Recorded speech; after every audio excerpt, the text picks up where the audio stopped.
Hello and welcome to Backstage Pass. This is the first in a series of conversations with people who have spent their lives designing and building theatrical productions. I'm your host, Bill Sapsis. My guest today is Neil Mazzella, president and co-founder of Hudson Scenic Studios in beautiful downtown Yonkers, New York. Hi Neil, welcome. Hey Bill, how are you? I'm well, thanks for joining me. And thank you for coming. It's always good to have you here. Good fun. I don't get to Philadelphia much. No, that's all right. That's all right. And when I said beautiful, I meant it because with the Hudson River right out there, it's a great spot. Yeah, you would think that we were here originally, so we named it after that. Okay. But when we started up in 1980, we were actually on the Hudson River, and Gene O'Donovan and I founded this company, and didn't have a name. Right. Gene walked out behind the shop and saw the Hudson, so I said, let's call it Hudson. And then we spent 2 years there, and we went to the Bronx and spent 18 years there, and then moved here in 99, and lo and behold, we're back on the Hudson, so the whole thing makes sense. Right. It all comes around again. Yeah, it all does. So Neil, do you remember the 70s? Of course I do, Bill. You and me. Yeah. It was before Hudson Scenic, but the Palladium, 14th Street. 14th Street, sure. Tom Fields Associates. Yeah. All those things we did. Those were the days. Those were the days when, I don't know what you were making. I was making $85 a week, and I was working 8 to midnight, all off Broadway, non-union. They were great days, great days. Started out working the Bowery. The WPA was originally on the Bowery, and met a group of guys, and we formed this little clique. So to make a living, I ended up at the Chelsea Theater Center in Brooklyn, and then they opened another theater on 43rd Street, the old Sanctuary Disco. We turned it into the Chelsea West Side. Then one guy had the Manhattan School of Music, one guy had the Village Gate. So we were able to bounce around and make a living in those days. And it was the road crew from Alice Cooper that was part of that. We all got really close, and then the IA organized us. We ended up inventing the ACT cards that people get now today. And it was just a great period of time to be doing creative work and working with great theater companies. I got to work with El Teatro Campesino, the Bread and Puppet Theater, the Living Theater, all of the groups that were making history at that time, because, they didn't pay much, we didn't cost much, and nobody was really looking for a steady career, a life, all those things that people talk about now. We were just doing rock and roll in theater. Right. Same as you. Yeah. It was a great time. It was a good time. Yeah. So that's what I remember from the 70s. And then, of course, in the mid-70s, when I thought I should really do this on purpose, I thought I should go back to school.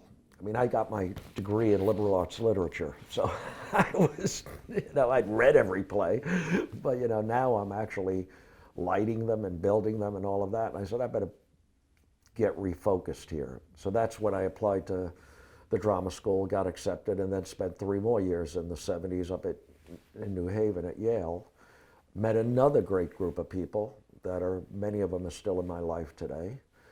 And then at the end of the 70s, I went to the Metropolitan Opera House right up until 1980 when we opened Hudson Scenic. Worked 2 jobs, did the shop during the day, worked shows at night, all of that. So no different than what a lot of people do today, but that was the 70s. It began with that off-Broadway life, mid-70s, going back to graduate school, end of the 70s, the Metropolitan Opera House, 1980, Hudson Scenic. Yeah, right. So I remember it all. Yeah. Oddly enough. Yeah, oddly enough. Don't ask me about the 80s because they just whipped by. They blur by, they do indeed. So once we started the shop, Gene and I met on a show. We met on a show called Ballroom, which was Michael Bennett's first show after Chorus Line. Chorus Line.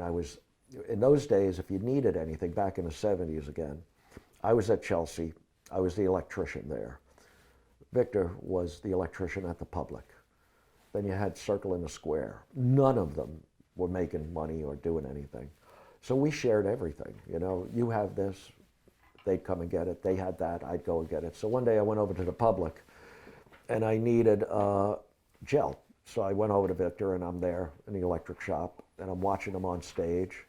And I said, Victor, what's going on here? He says, I don't know, we got a new show.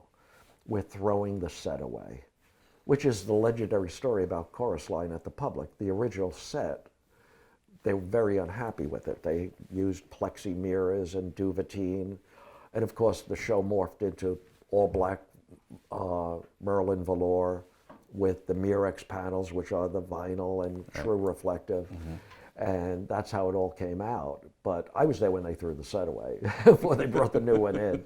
So just to have that experience, just all this stuff was around us at that time, all the great stuff, you know. I remember when we did Let My People Come down at the Village Gate, another great thing. What were we doing? This show made no sense. Right. And, you know, But it was fun to do. But it was fun to do. And then if you got a paycheck,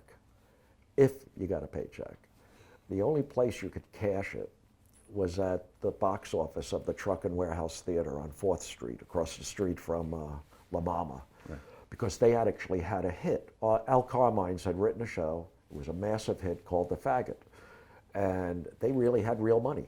Right. And Albert Poland, who's been a lifelong friend of mine, ran the theater at that time. And he knew us all, and he knew where these checks came from, and he just cashed them anyway.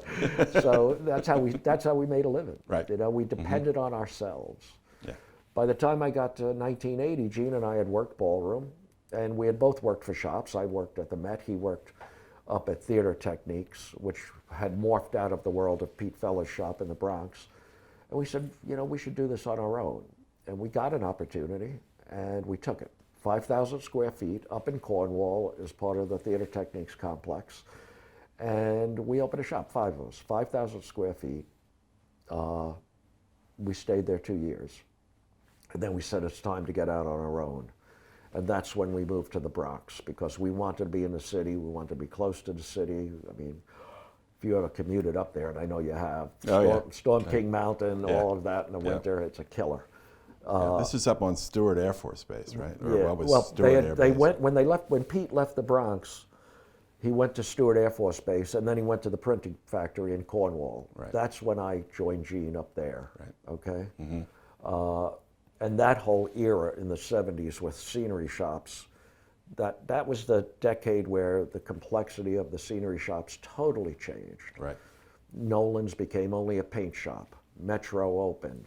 Feller's became Theater Techniques. Feller Precision was invented as an automation shop. Right. All of that changed in the '70s to mid '70s when things, you know, financial difficulties hit everybody then. Right. So this is the way they reorganized themselves back then. Yeah. And I came into it by the time they had gotten to the print, you know, the Cornwall factory. And we moved there after 2 years while we were participating in the building of Cats.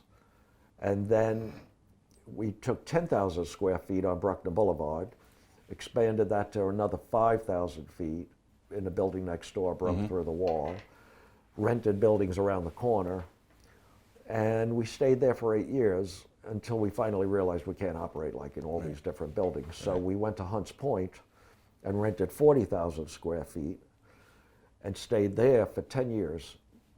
In 1999, when the lease was up, we bought the building.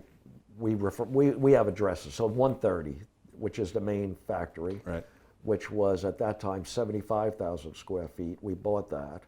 Within a year, we built what we call the setup building adjoining it, which made that whole thing, it was 50, and then, so it's now total 75 between the two.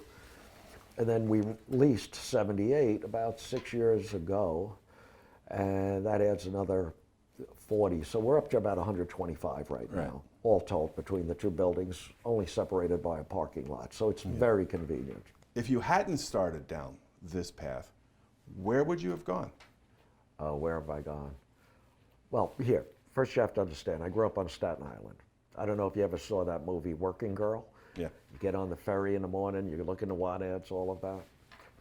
So what I did was I went to school and got a liberal arts literature major. That's what I got. And when I was graduating, the dean of students said, "What are you going to do?" And I said, "I can do anything. I've read everything, so I can do anything." Arrogant, you know. Right. Don't forget, it was 1972, and we had just gone through the 60s into the 70s, and life was pretty chaotic, and I had participated in all of that. Washington, the marches, the Pentagon, the tear gassing, Woodstock, yes, I really went. So all of that. And I'm coming out of college, and I'm going back to Staten Island. I had no clue what I was going to do. The dream was to be a writer. So I actually went up to the offices of the New Yorker and walked in and said, "I'd like to apply for a job." And they said, "Well, yeah, give us your resume." I didn't even have a resume. I didn't know how to apply for a job. I didn't know anything. You know, I had my jobs at that time. In high school, I was the dishwasher at Woolworth's, okay? Remember they had the counters and everything?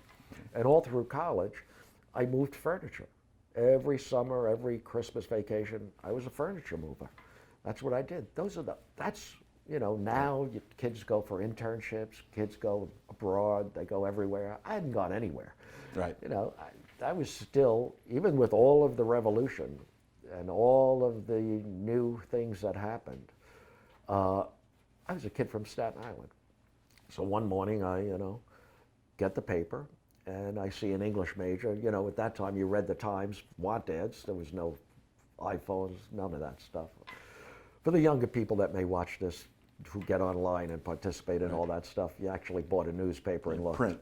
Print, and it said, and it had all the jobs listed by your college degree. So English major. There were 2 jobs there, Bill, that I was interested in. One was box office at Town Hall, paying $130 a week. The other was an insurance company that I could walk to right from the ferry for $140 a week. So I applied at the insurance company for the extra $10 and got the job, was there one day, and I said, "This is a mistake." Right. So I called up Town Hall and I said, "Is that job still open?" And they said, "Oh, gee, we just hired a guy." So if I had gone to Town Hall for the $130 a week, who knows, I might be a producer today. I could have gone down a totally different road, still possibly in theater, right? But not, you know, in tech theater. But everything, you know, it's the journey. Right. It's the total journey. I'll tell you, you want to hear a funny story? I'm doing a show about 7 months ago, 8 months ago, in LA with Francis Ford Coppola. So I go up to Napa to talk to him about the set and the everything. And we're in his car, which, you know, he's very totally into the technology of everything in the world. So he tells me that when he went to college, he went to Hofstra, and he wanted to be a theater tech, right? And his dream was, as he explained it, I realized, holy mackerel, he wanted to grow up and be me. Right. So I said, well, I wanted to be a writer, and I realized I had nothing to say, so I ended up growing up and being what you wanted to be, you know, doing theater. He looks at me and says, "Boy, that must have been a dark day." And I said, "You know what? No." I said, "Look, plans change. Right. You were going to be me, I was going to be you. I mean, my success doesn't compare with your success. I mean, but we're not comparing that. We're just talking about dreams and plans change. Right. But if you really look at it, what do I do for a living? I participate in telling the story. Telling the story. I mean, that's what I do. So I actually am living out that plan. I wanted to be a storyteller. And I don't do it with paper and pencil. I do it with steel, aluminum, wood, machines, everything that's available to me, paint, foam, sculpture, and I contribute to the story on stage. So I explained that to him. I said, so no, just a different way of telling it. Right. And so I guess all my plans, all my dreams, everything, even though they were a bit convoluted, came out late in the game, Right. they're all really there, Right. just not the way I saw it. So no regrets on that end. I don't sit here and say, gee, if I were just a better writer. No, I don't do that. Oh, that's the great. way it turned out. Well, good. Yeah. Good. So that's what I'm doing. But, like I said, the one thing I missed was I could have been in the box office. Oh, no, there's a sad tale. There's a sad tale. Then I'd be, and I'm actually very lucky because over the years, and to this day, I'm working with some of the greatest people. All the people that I work with in the Hamilton family are fantastic. Right. You couldn't work for a better group of people. Yeah, that's what I so hear. that's fantastic. Yeah. And then, I'm doing a show with Julie Taymor this next fall, and Butterfly, a revival of that. I love working with her. So I constantly get to go back. We just finished Bronx Tale, Jerry Zaks. I had the production meeting. I sat down and I said, well, the first thing we'll do is go around the table, even though that everyone at the table knows each other for 40 years. We have a couple of new people. When you work with the Dodgers. Now, the Dodgers are the Chelsea Theater Company. When I worked for them back in the early 70s, they've become the Dodgers, which is a major, major producing organization. And Michael David and I have been together since 1973. We still have dinner once a month, once a week, whatever we can organize. Right. We still do all their shows together. We spend New Year's Eve together. I mean, he's my producer, and I always know that. The guy's my friend, Right. So I'm lucky like that. So I've got a lot of those people still doing shows, still calling, and we get to do it together. Right. Automation and projection. They're everywhere these days. What do you feel about it? What do you see coming down the road with shows with automation in it? Drugs. You're bringing up drugs. The drugs of the theater industry. LEDs and video screens, that's the new addiction. Let's go to the old one first. Right. Again, back in the 70s, we're doing shows. Fellow Precision's the automation company. You might get 6 deck winches. You might order 10 chain motors, put a couple of automation things on the fly floor. Meanwhile, we're still running shows with hemp because there's a lot of hemp theaters. Right. And life is beautiful. Well, along comes Phantom of the Opera. Right. And we did Tap Dance Kid, and we did put a computer system on that. Pete did that. But then when Phantom came, and that's a whole nother drama about how that happened, that was the invention. Phantom of the Opera opened the door for what today is PRG. They were called East Coast Theaters, something like that, right? Yeah. And they promised Cameron McIntosh that they could automate the show. They didn't even have a shop. It was Jerry, Freddie, Roy, and they invented it. They invented themselves. I got to give Jerry a lot of credit. And Freddie was working with us, and now he partnered with Jerry, and they pulled it off. And that was the introduction of the reliable, automated, computer-controlled automation thing. Right. So what are you thinking about? Are you thinking about the same thing that happened on Chorus Line? Theron brings in a board, a computer board, right? So there's no more piano boards. Right. So when Theron was lighting shows, she had 250 lamps. Well, now that you got a computer board, 250 lamps, that doesn't get me out of the first 2 light pipes. I mean, and then you add automated lights, the Martins and the Mirror lights, and they come along. Right. And we keep adding technology, okay? So now in the lighting world, you go from piano boards to computer boards to source 4s to moving lights to everything like that, and you've got an enormous lighting package up there. Now, I had the lighting company for 10 years, and I'm gonna tell you, Bill, putting up $1.5 million to $2 million worth of lights on a show, on a big musical, that's what you had to do. Right. You put 60 movers up there at $10,000 each, that's $600,000 worth of lights. So that world became crazy. So I said, what am I gonna do? I'm gonna keep investing in my own automation company because now We have computers, because we went into the automation game in 1998 with Lion King, and now we're in it big time. And you have to invest cash in this. So what used to be, like I said, 6 deck winches, a couple of axes, now I'm sending out anywhere from 60 to 100 chain motors to load in a show. On a show like Motown, which we did, we had 78 automated effects. 78.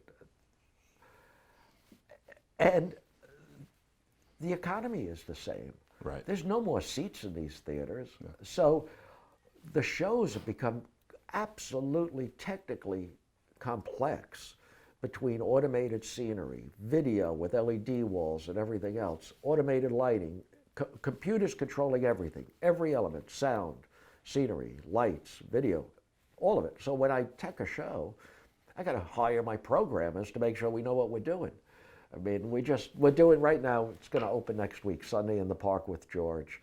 And we've got 150 of those mini chain motors with the lights on them. Oh. And we do a dance with those, and they undulate and they go crazy. Right. So I got it all. Right. I mean, and it just keeps going, and you can't fight it. You know, what now, they'll give me an LED wall, and they want to put it on a traveler track. And we did this for ESPN, which is a TV studio, but it's great, you know, and the travelers are controlled and they move and it's cameras and all of that. Well, now I'm about to embark on a show that wants to do that for a play, a musical. Right. But musicals, they come, they fly, they go like this. And I'm saying, what stops these babies from swinging? And I mean, we're having a real, I mean, this is physics 101. Right, right. I mean, they want all this stuff. And the money to do all of this, the producers have to capitalize to do it at an enormous amount. The payback is very difficult. Right. So it's here. It's all here. The vendors, the shops, are cautiously investing in it because the payback is tough. And where we go into the future is going to be video, LED, all coordinated with the scenery. So we tried it, we succeeded. We did a show called Women in White. Turntables, rotating walls, and video on everything. So we've already entered into that. The industry is already demanding it. That will become more of that, where it's an integrated element of all the elements of video, lights, scenery, and even sound will have to be integrated. Now, whether it's a live orchestra or a click track or a sound effect, it's all going that way. Okay. So that's the future. Oh boy. If they can afford it, and if the vendors like me can afford it, we will stay apace. Right. But I mean, candidly, this industry has barely crossed the threshold into the 21st century. So I don't know how long it'll take us to get there. We're still an ancient industry in that effect. Right. But yeah, it's the new drug, video. Oh boy. And it's only being added on to the other drugs of automation and automated lighting. Right. Nobody's like withdrawing one to pick the other. They're all bringing it on. Okay. And that equals an overdose. That does. That does. Technical overdose is what we call it. You once rode with the Long Reach Long Riders, that charity motorcycle group. You rode with them for one day. Yes. Okay. Tell us about that. What was that all about? Okay. I mean, we know each other forever. We both know we love motorcycles, and I use it for therapy. I don't know what you do it, but I got to believe it's the same thing. It's our therapy, you know. Oh, yeah. Some people take a couch, we take a saddle, and we go off. Right. So as my life has progressed, I say, well, you're getting older, you need more therapy, right? So I know about the Long Reach Road Riders. I know about that. I know about the trips, and I say, I got to do one of these. So I send in my money, I sponsor, I do everything, you know that. I'm ready to run. And with that group, as you know, everybody's coming from a different direction to meet. Right. And I think we were supposed to meet somewhere in Pennsylvania. Right. And we had a whole New York contingent coming.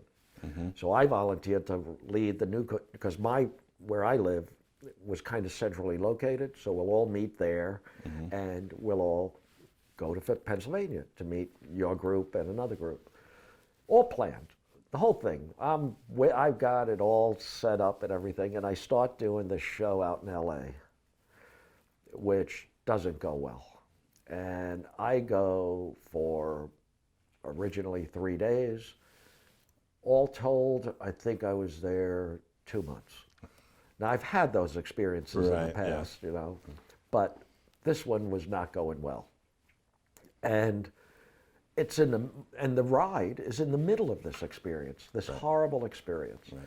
But I'm the leader of this group. So I call you and I said, Bill, I'm going to still be there for that. And I fly home to purposely meet the group on Sunday morning at 7 a.m. and take them to Pennsylvania, at which point it's pouring rain. You remember that? Yeah, it was unbelievable. Was coming down, yeah. So my ride is a rain-soaked ride of one morning on a Sunday morning where I fly home Saturday, take the ride to Pennsylvania, and then ride home, and then fly back. Right. It was horrible. Right. No therapy at all. No Didn't work. And in that, to tell you how bad it went that year for me, I put 600 miles on my bike in the whole year because I was in LA so long. Right. That was like terrible. Yeah. Yeah. That was my ride with you guys. Well, but I had committed to that one thing, so I was able to do that. And we were very appreciative. You know, the guys were, you know, just astounded that you did that, but it was a great thing to do. Oh, thank you. You know, Thank you. You've managed to get a place for yourself in the folklore of the Long Reach Long Riders. Guy who flew in from LA and flew back for a, what is it? It's 90 miles. A 90-mile ride. Yeah. Yeah, that didn't go so well. In the rain. Yeah, in the rain. Always a good time. Yeah, I didn't even get a nice day. No. No. Oh, well, sorry about that. It happens. Yeah, showbiz. Yeah. I have several of those shows in the folklore of doing shows. You want to hear about one? I want to hear about. You can tell me about one of the bad ones, but I also want to hear about. They're not bad. I want to hear about the good ones also. No, they're not bad. They're just experiences. So Okay. the original production of Les Mis, we're trying out in the Kennedy Center, right? Right. So I go down there. I'm with Napier, and everything's fine and all that. And I have to go home for a dinner on Saturday night. Now, I've got the clothes in the shop. I get out of the airport. I drive to the shop, change my clothes. I get in the car. I go to Rockefeller Center for this dinner that I have to go to. And I go back home. It's midnight. The phone rings right next to the bed. It's the tech. Says, you have to come back right away. I said, I just left. John's very upset. You have to come back, that there's a problem with the turntable. Okay. I get up. I do the laundry. Of course, yeah. I go back to Washington, D.C., and I'm sitting there on a road case. It's lunch. The crew comes in and says, what are you doing back? You just left. I said, I got a phone call. There's something wrong with the turntable, and I'm here. So everybody, now everybody's, what's wrong with the turntable? There's a bump in it. Turn the turntable on. Dead center downstage. Boom, boom, boom. Stop the turntable. Napier's there, the crew's there, everybody's there. He's right, something's wrong. Nobody noticed it but Napier, right? Right. Stop the turntable, look on the side.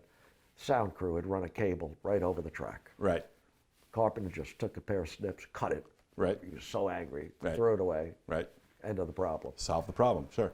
I had to stay the whole week. I didn't have any clothes. I didn't have anything. I was out shopping every morning for socks. But yeah, not a bad story, but that's just how things happen. That's how they go. Get Neil here. Oh well. But go ahead, Bill. You're going to ask me something. No, I was going to ask you about. I mean, you mentioned earlier that you're a story. You tell the story, and you've told a lot of stories in your career. And I'm curious about what you think are some of the better stories that you've told. I got to tell you something. I'm flattered that you say that, but I'm going to tell you a story I didn't remember that was part of everything. So I'm meeting with Nell Nugent about another legendary producer who, I had worked for her back in the 70s and 80s, when I was still doing shows at night, and she's always been a friend, and when she does a show, she calls. So I met her to discuss her new show coming up. I started talking about shows, and I mentioned Angels in America. And I have a zillion Angels in America story, but then she said to me, Neil, that was one of the most beautiful sets. It was like ephemeral.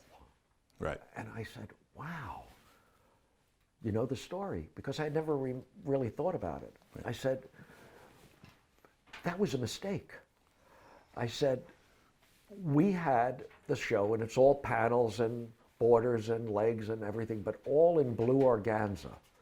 Blue organza. Now, blue Right. organza is usually what your daughter wants when she gets married. Right. Robin Wagner says, we're going to use blue organza. So we send it out to get it dyed.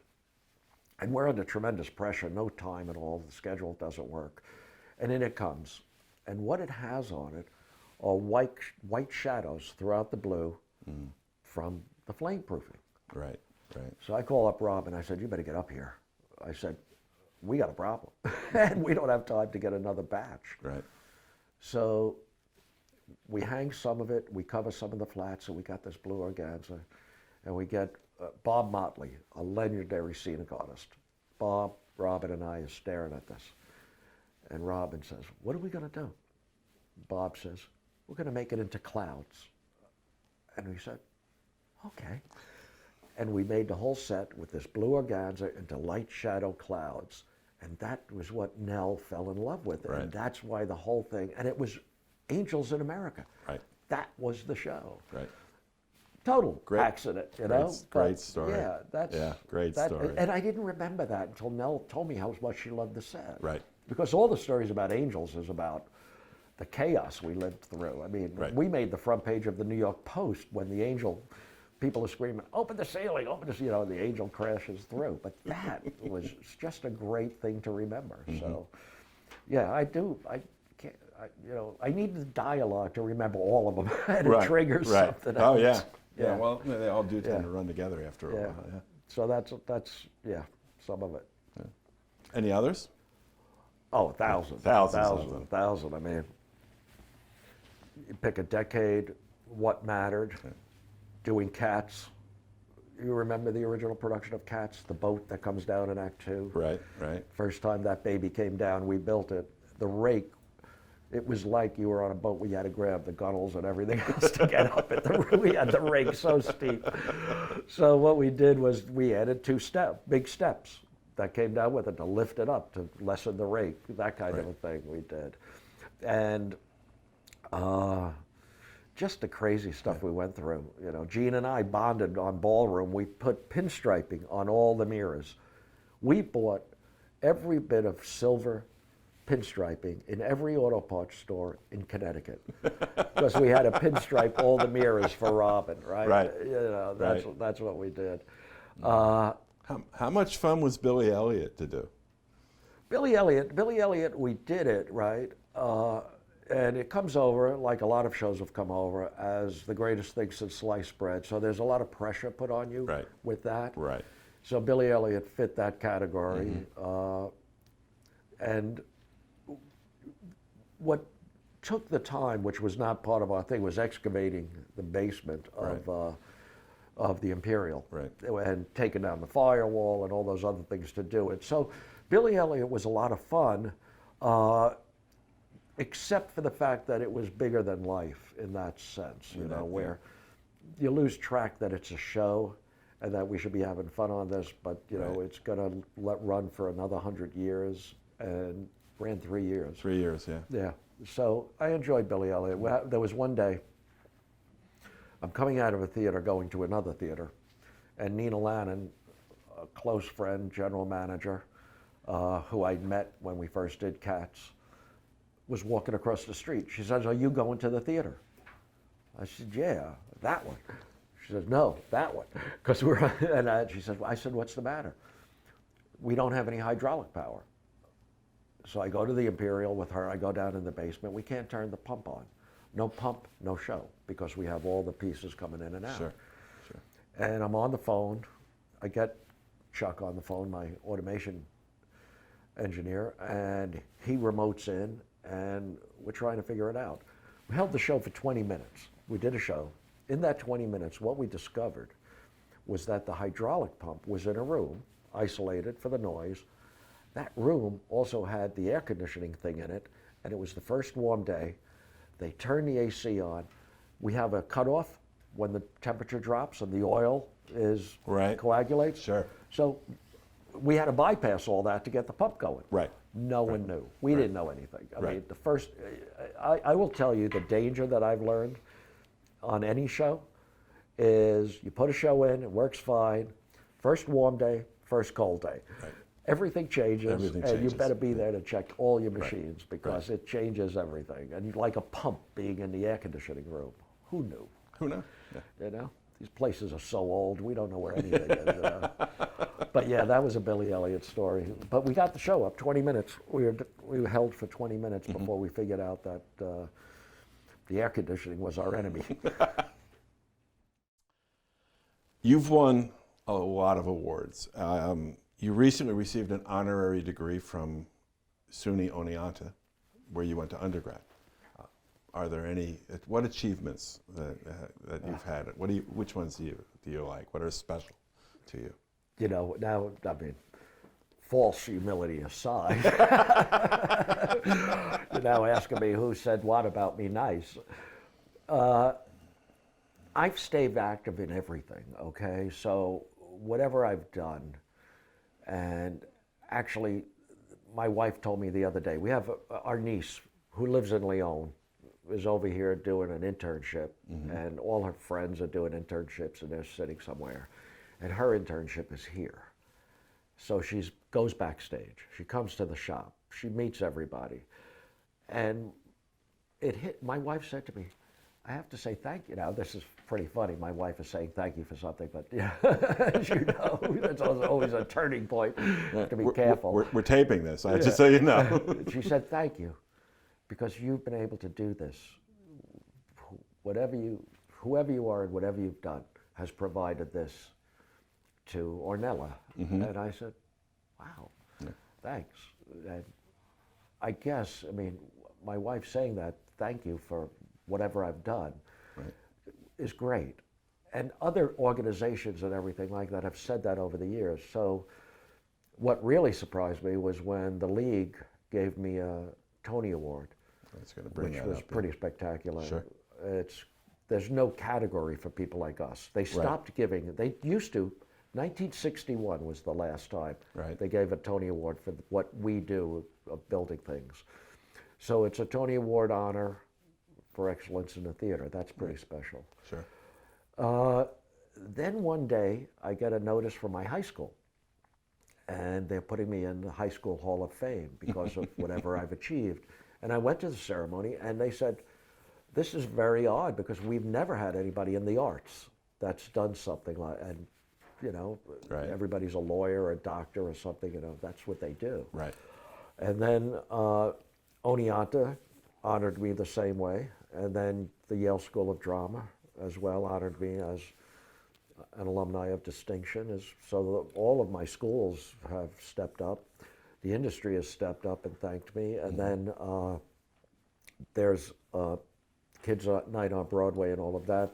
I got what's called a Beacon Award for my contribution to what we do for kids coming to Broadway, which is special. And I'm getting an award this year, which I like a lot, just the name of it. It's called the Action Maverick Award. And it's Elizabeth Streb in Brooklyn and her organization. We work with them. So, and it's just the right name for what I envision of myself. Of course.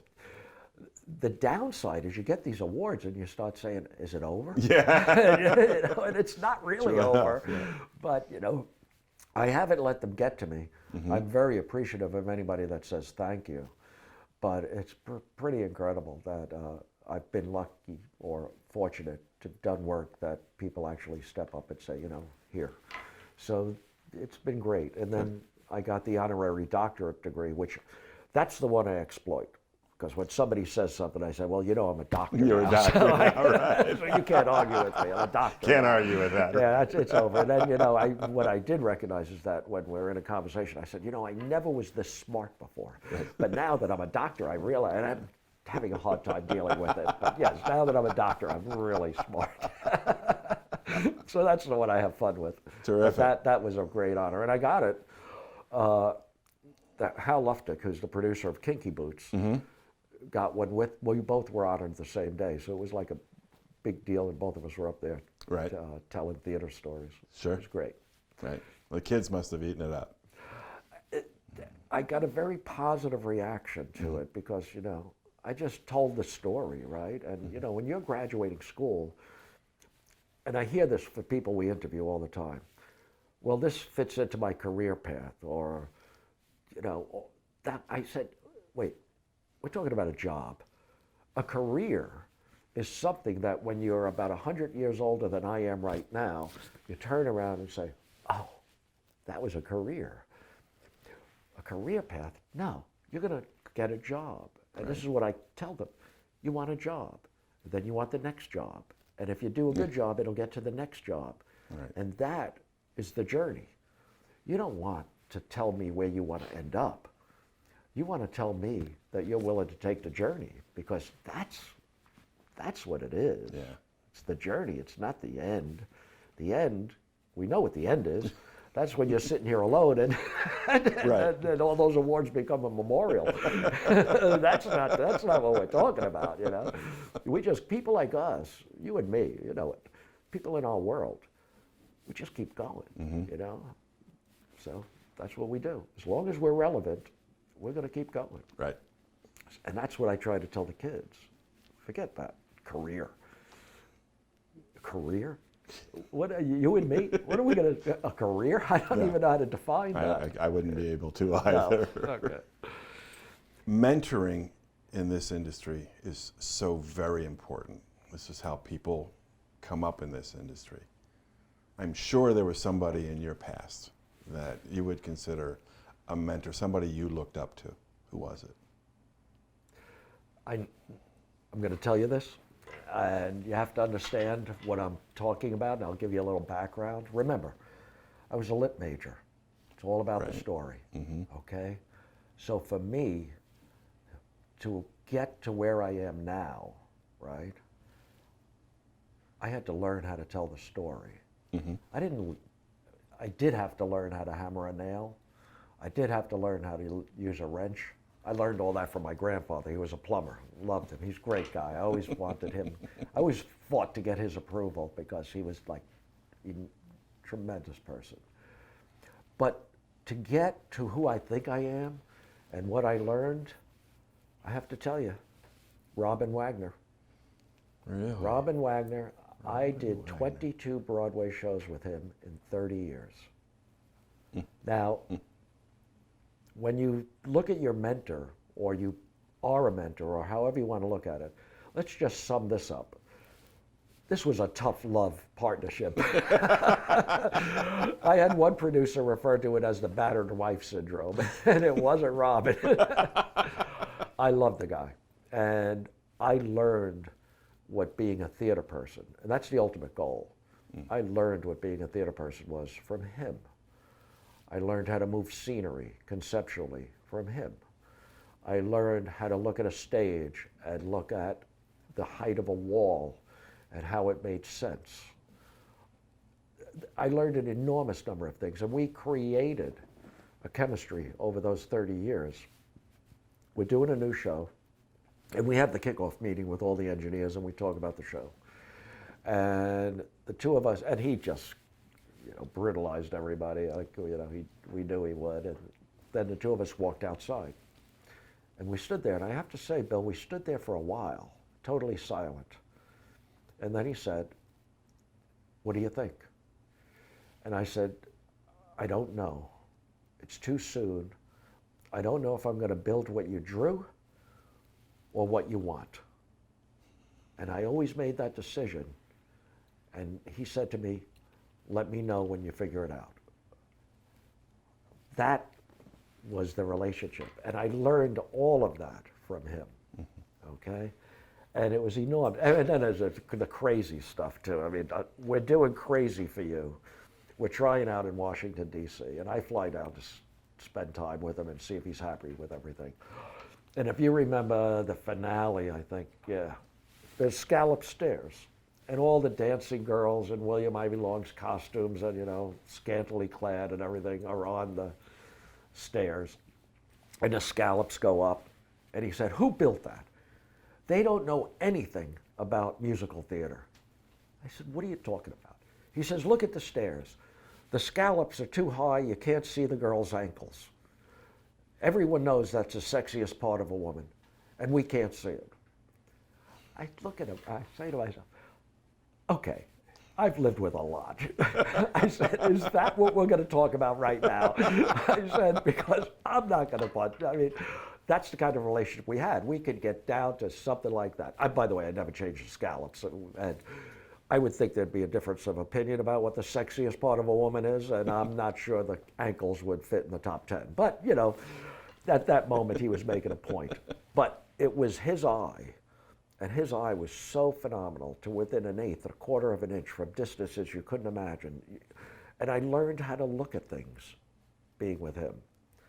Now, remember, 22 shows.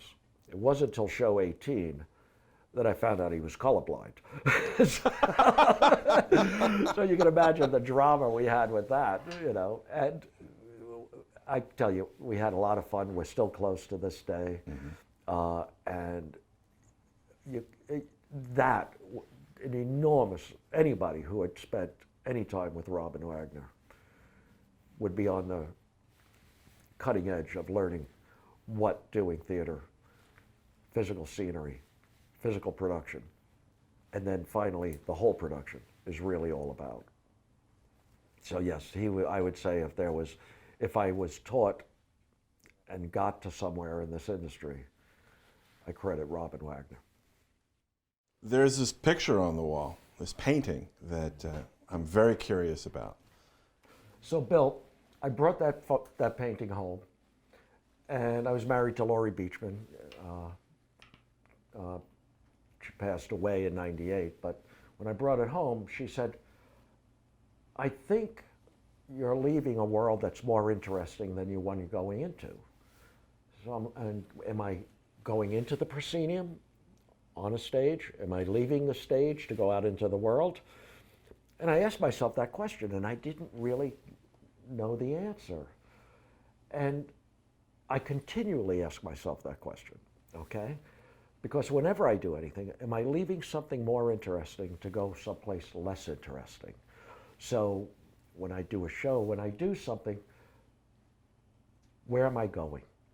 Now, I don't get the answer. I don't have that answer. Right. I'm not expecting that answer. What I think is important is to keep asking the question. Like early 60s, my mother takes me to a Broadway show. It's the original production of Man for All Seasons. And you remember, in the 60s, what did we do? Blackouts. We didn't do a whole lot of automation. Blackout, scene change. Blackout, scene change. So I'm watching this show and I'm saying, wow, I wonder what happens during the blackout. So 55 years later, and a whole lifetime in the theater, I'm still asking myself that question. I still want to know what happens during the blackout. I still want to be amazed by the physical production of a show that helps contribute to that show. Mm-hmm. So again, it's the journey. Not going to get the answer. I don't even want the answer. I just want to know the questions. And that's why that painting reminds me, keep asking the question, where are you going? Where are you going? You taught at Yale and Columbia, correct? Yeah. Yeah.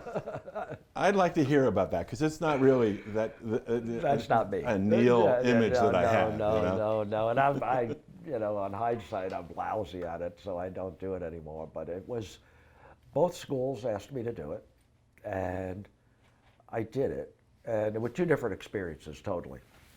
Yale has a technical program there, and at that time, I went up there, and it was way before AutoCAD and anything like that. And what I brought to the party were the drawings of shows I was doing. But what I really brought to the party up at Yale, which has now gone way beyond what I introduced, was introducing them to the commercial theater.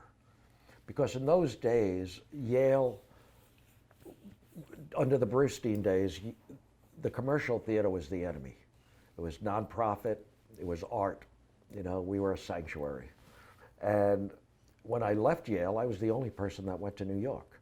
Everybody else was going to go to a nonprofit and all of that. So when I went back to Yale to teach, I brought my world with them. And Yale is now totally involved in commercial theater. You know, when Lloyd took over, we moved all the August Wilson, all the Ethel Fugard shows to New York, and I was part of that. So what I brought to Yale was an introduction into the commercial theater, Broadway, touring world, all of that. I brought the drawings up, and I did the best I could, Bill. And what happened was the shop started to take off, and I didn't have the time, and I didn't want to cheat the kids. So I said, okay, I can't do this anymore. Columbia called. The dean of Columbia was my dean of students at Yale, and he said, Neil, come up and teach. But I said, but you don't have a theater, you don't have a tech program. You know, Columbia and NYU would share the facilities, and they'd get a show mounted between the two schools. So I taught what were the directors and I guess dramaturgs, and I taught that graduate class. Mm-hmm. And when I stopped doing that, I actually gave the job to Robin Wagner, who went in there and did a better job than me. But that was exciting for me to do that because the students were not tech students. We were talking about theater as a whole. And that helped me grow a little bit. Now I get invited back, so I got invited back to Columbia to speak, and this was a couple of years ago. And it was very, very onerous conversations between the league and the union, and threatened strikes and shutdowns and everything. So the class asked me, do you think there'll be a strike? And I said with all kind of certainty, there's never been a strike. Stagehands have never struck Broadway. This is all just posturing. 3 weeks later, there was a 3-week strike. Move on a couple of years, and I'm now speaking again to a different group. And I said, well, welcome, and you know, anybody, either, have I ever spoken to anybody here before? Have you visited? The guy raises his hand and says, yeah, I was in that Columbia class when you said there was going to be no strike. I said, well, okay, that's the introduction for my kind of inspiration to you guys. But here's what I think you and I are doing, okay? This whole program, these interviews and all the great people you're going to talk to, it's about the history. And that's what I want to show and share. And that's what I talk about, the history of where we've been and what we've done, the history of the theater, the people. You know, I'll walk through the shop, and we were doing a revival of La Cage. And nobody knew who wrote it. I mentioned the names, and nobody knew. Yeah. Okay, and I'm saying, wait a second, musical theater, you know? It's not all Rodgers and Hammerstein, but you should know what they wrote, and Lerner and Lowe, right? Mm-hmm. Know all these people, because we do musicals. You know, we're doing Sunday in the Park. Sana Lapine is directing it. James wrote it, her uncle. You know, I went to school with James. Just the small world we live in, you have to know the history. So if there's teaching to be done by us, not just me, but by us, it's the history of the theater, of whatever we could contribute, a program like this. So really, you're the teacher. I'm just one of the guys you've asked to guest lecture. So thank you. All the best with this program. Thank you. Thank you, Bill. All right, thank you.